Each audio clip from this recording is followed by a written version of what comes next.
What is up, weather enthusiasts?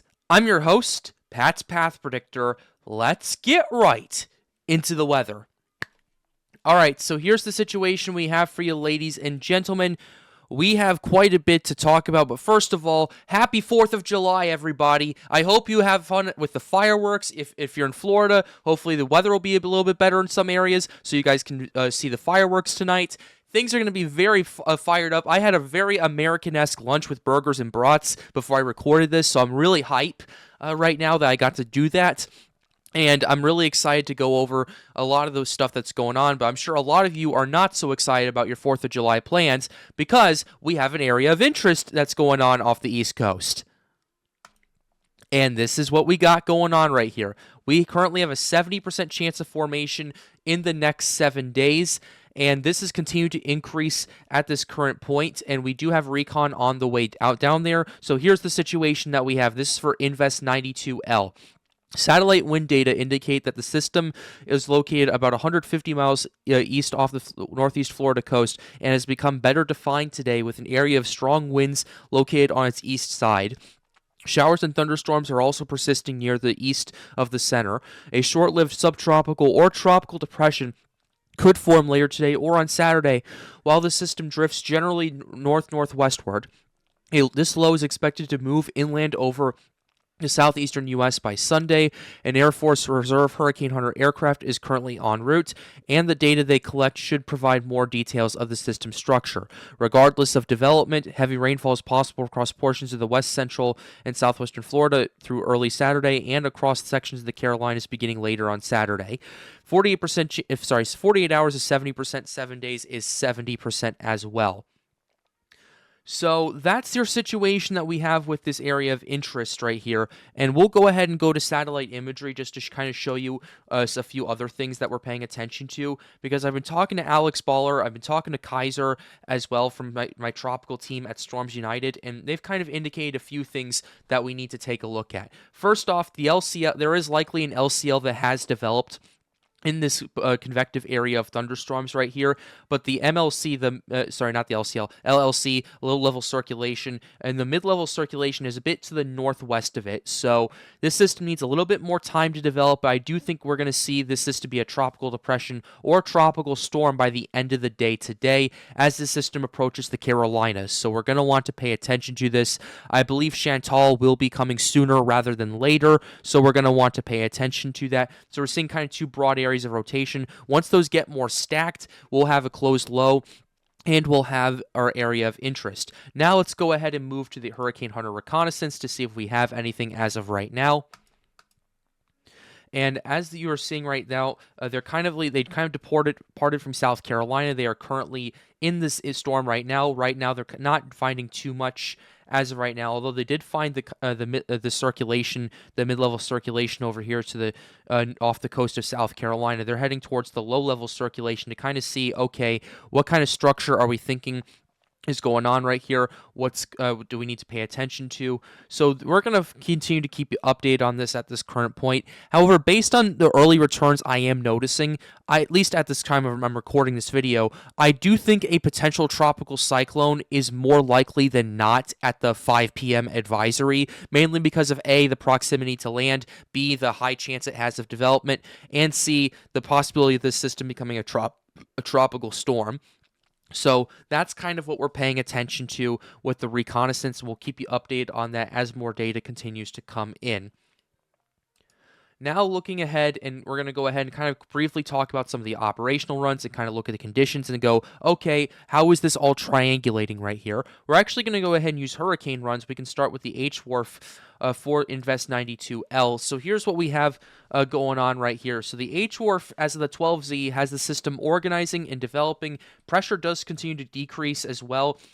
We're looking at about a 1,005 millibar system, and the HWRF actually does want the system to make landfall in North Carolina right here, north of the Wilmington region right here, and potentially impacting a lot of the Outer Banks, Topsail Island, and a lot of the coastal regions right there. If a scenario like this does happen, you're going to see a lot of flooding across the eastern half of the state over there, and that's going to be the main risk right here. I do believe we'll see a brief tropical storm as it approaches, but by and large, what you're noticing with this is kind of the structure improves at least the best it can given the conditions it's given, but then it's kind of weakens due to land interaction. And it looks like to me that the H-Wharf does have this maxing out at about 45 miles per hour before making landfall. So we'll have to see how the other models come in to kind of give a closer gauge as to what's going on with this. Looking at the HMON, if we go ahead and take a quick gander at this, similar situation, having the system organizing and developing off the coast of the Carolinas. Then it moves closer and hovers to the coast, makes landfall as a tropical depression, I believe, near Wilmington, the Wilmington region over here in North Carolina. So a bit further to the south, but still brings heavy rainfall to a lot of regions right here that we're going to want to pay attention to as well. So that's the HMON. Going ahead, going to the Halves A run, see if we can pop this up right here. Halves A continues to have the system organize and develop right here. Pressure is down to 1,005, 1,004 millibars too at its peak before it makes landfall in South Carolina. Closer to Myrtle Beach than to Charleston over here, actually. So you're going to want to keep a close eye on it. I do want to take a quick look at the main sea level pressure winds right there. Having this system is expected to kind of get up to tropical storm strength around, I'd say, 45 miles per hour, similar to the H-Wharf. Taking a quick look at the Halves B, let's go ahead and show you that. Halves B has the system organizing and developing and moving towards South Carolina.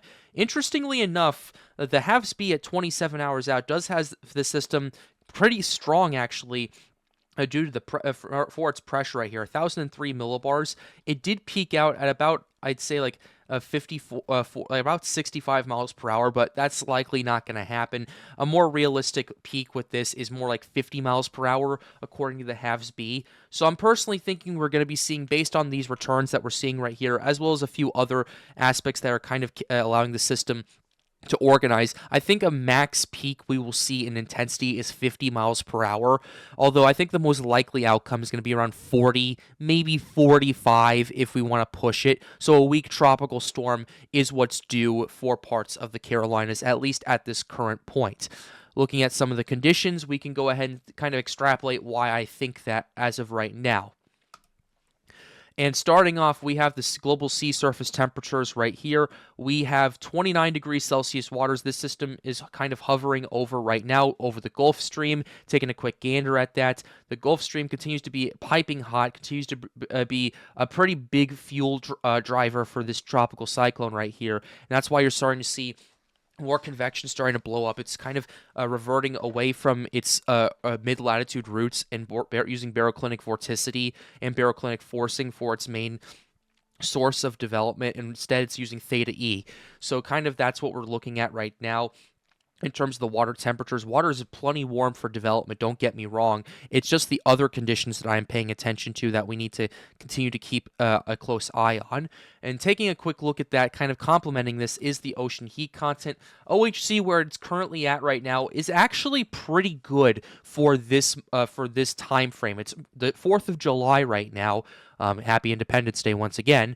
And what you're noticing along the Gulf Stream and just areas around there, it's around, I'd say, 50 to 75 OHC right there, which that's pretty conducive for pretty decent strengthening right there in that region. Now, there are other factors, obviously, but you're going to seeing these water temperatures, and you're seeing how deep these waters are going down as well. And you have a good starter package, at least in terms of how this system could potentially develop and how it could use these waters and the depth of it to kind of overcome the more negative aspects of it. Now, taking a quick look at the wind shear.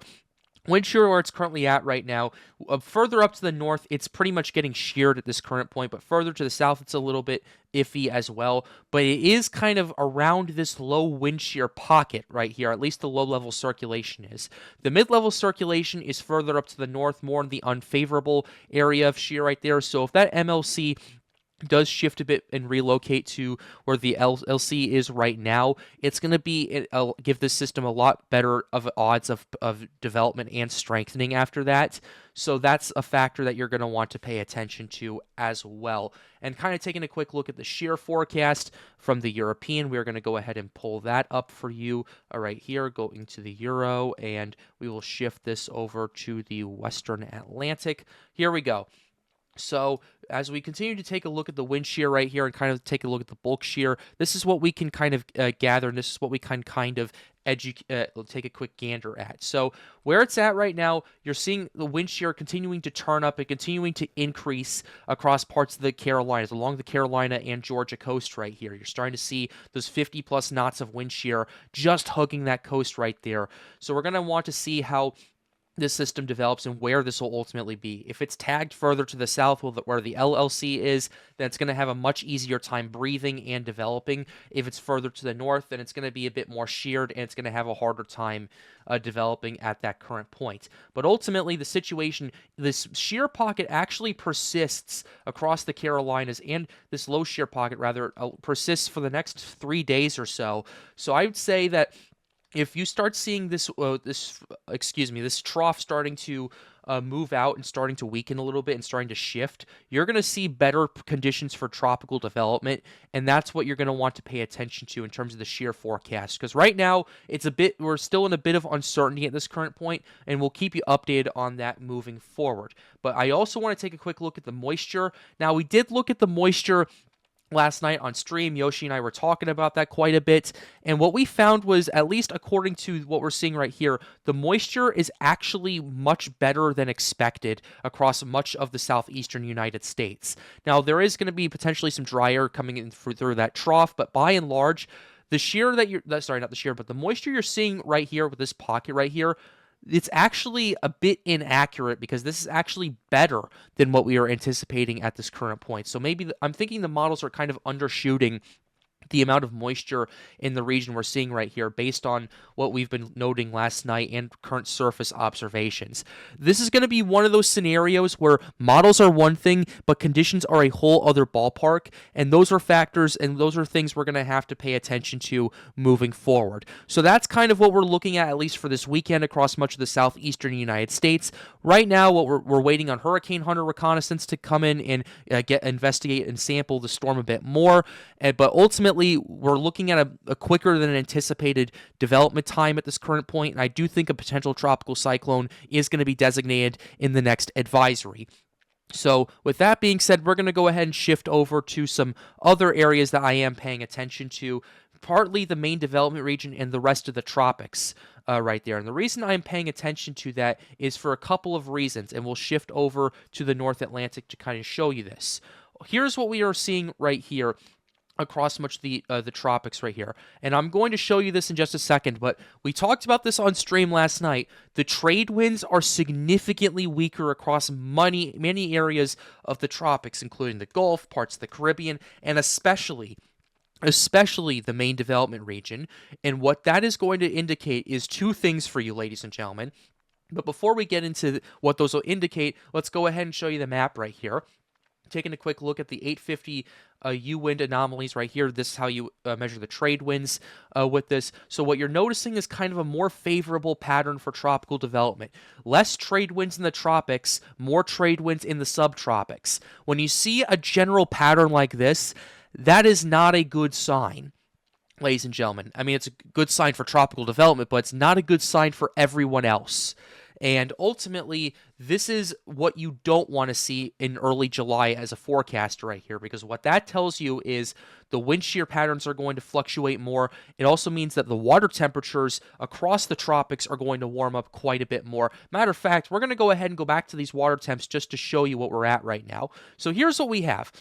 Across much of the tropics in the Gulf region right here, we're around 29 degrees Celsius across much of the region right there. Same with the northwestern Caribbean as well. But because of these weakening trade winds, the main winner that is going to be kind of coming off of the warming contest, I would say, is the main development region. You're already seeing 29 plus degrees Celsius water starting to really turn up across much of the main development region, particularly off the coast of South America, in parts of the central MDR, just off the coast of there, and off the coast of Africa as well. So those are things that you're going to want to watch and that you're going to want to pay attention to as well. And you can expect a lot of warming to happen in the main development region by itself in part due to these weakening trade winds right here. But what that also indicates to me is, okay, it looks to me that the tropics are going to be more open for business for the month of July, because as you can see, these trade winds, particularly across much of the main development region, remain pretty persistent, except for more trade winds near the Cabo Verde Islands. But that's an area we don't need to pay attention to just yet. As of right now, my main concern is obviously the rest of this region. And you're also noticing there's going to be less trade winds in the Gulf region as well moving forward. That's going to heat up the Gulf even more as well. You're also noticing less trade winds in the Atlantic Basin as well, particularly around the Bahamas, the Carolinas, and even the Greater Antilles as well. And those weakened trade winds are kind of indications of just how much the water may potentially warm up and how much better the conditions are, in my opinion, than on average. Because what we're noticing with this pattern right here is everything that you were concerned about for hurricane season kind of panning out about a month earlier than anticipated. When you typically see a pattern like this, it's not until like August, I would say, where you start seeing less trade winds like this to allow for tropical development. Ladies and gentlemen, this is July 4th, and we're seeing these models returns coming in. And this is mid-July that I'm showing you right here, July 18th. That I'm showing you right here. And also something to pay attention to is the wind shear, and we'll go ahead and move on and show you that as well. Let's go ahead and pull that up to 200 to 850 millibar wind shear, and taking a quick gander at that for you guys. Looking at it right now, interesting situations happening. Let's go ahead and move back to here. What we're noticing across the MDR, kind of coupled with this weakening trade wind pattern, you're noticing weaker wind shear in that region. Another pretty concerning sign right there. And you're also noticing the wind shear fluctuating a lot across much of the tropics. The Caribbean is a bit more or less, I would say, more or less kind of concentrated. That's also partly because the trade winds over there are stronger, and at least the extreme southern part of it as well. But ultimately, what you're taking a look at is the wind shear really starts to fluctuate and really collapses across much of the main development region for quite some time, and you're going to want to pay attention to that going forward. So that's your wind shear pattern for you right there, ladies and gentlemen. Ultimately, what I'm noticing with this is the wind shear is ahead of schedule. The trade winds are ahead of schedule. What's the dry air looking like? Because that's, in my opinion, our last line of defense before the season opens up for business. So what's the Sahara dust going to do? What's the dry air going to do?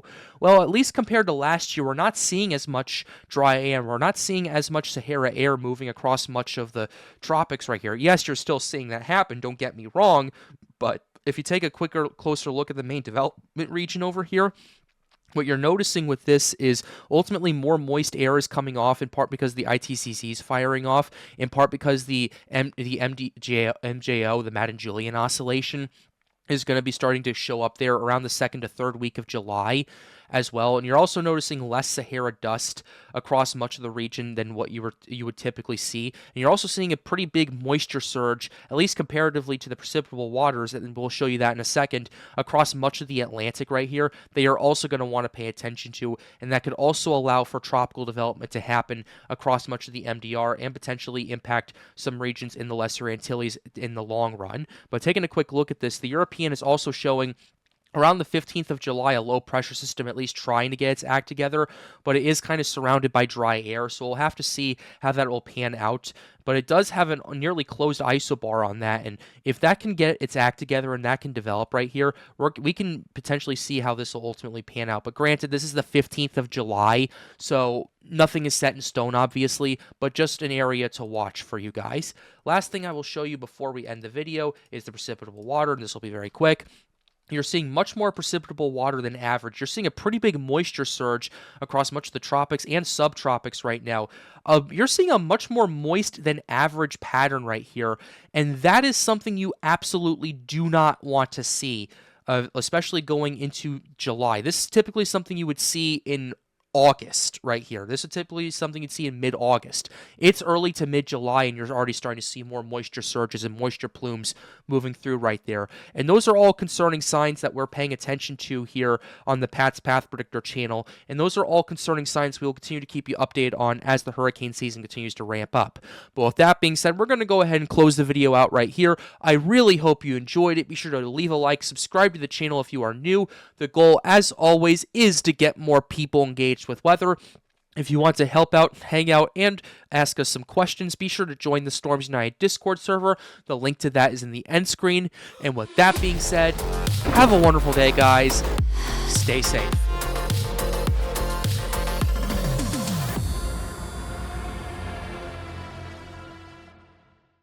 Happy 4th of July!